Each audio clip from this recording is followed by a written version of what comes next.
so before we start planting, I just wanted to show you an example of how big the roots can get on a native bare root plant. So when you purchase your bare root plant, they might be really wide and spread out like this. Okay, so I've already cleared a circle about 2-3 feet wide and just kind of cleared all of the grass, weeds, other ground cover that was here that would be considered a competition for resources for the native red osier dogwood. And then I'm going to dig my hole just about as wide as the roots are, and make sure that they're deep enough so that they have room to grow and they're wide enough to grow out. And they won't grow into themselves by causing a J root or an L root.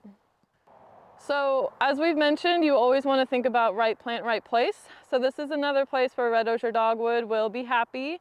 So now we have our hole dug. As you can see, it's not very deep, but it is wide because these are very wide roots. And so as I'm digging, I just hold the plant over it to make sure that it's wide enough to keep all of the roots in and it's not pushing the roots back into itself or tangling them up. So this will fit nicely in this hole. And I'm going to actually create a little mound on the bottom to hold the plant upright in place. And then you just nestle it in like so and start filling it in with the native soil that you used to dig the hole. No need to bring in outside soil for this. This native plant will love the native soil. And while I do this, I just hold the plant with one hand to make sure that it's not leaning to one side or getting out of place or falling while I fill in with my other hand the soil.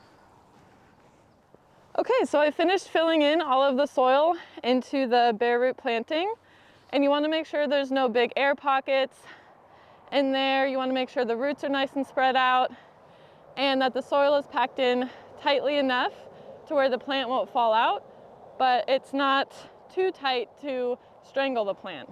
So I'm going to give it my 2-finger test with my first 2 fingers and my thumb, give it a tug, and it's moving a little bit, but it's not pulling out. So that's a really good sign that it's secure in there with all of the soil.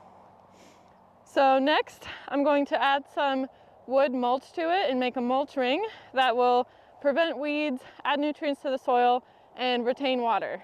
Okay, so now I've added a donut ring of mulch around the red osier dogwood, and it's a minimum height of 2 inches with a width of about 5 to 6 inches, and so that will really help support the plant.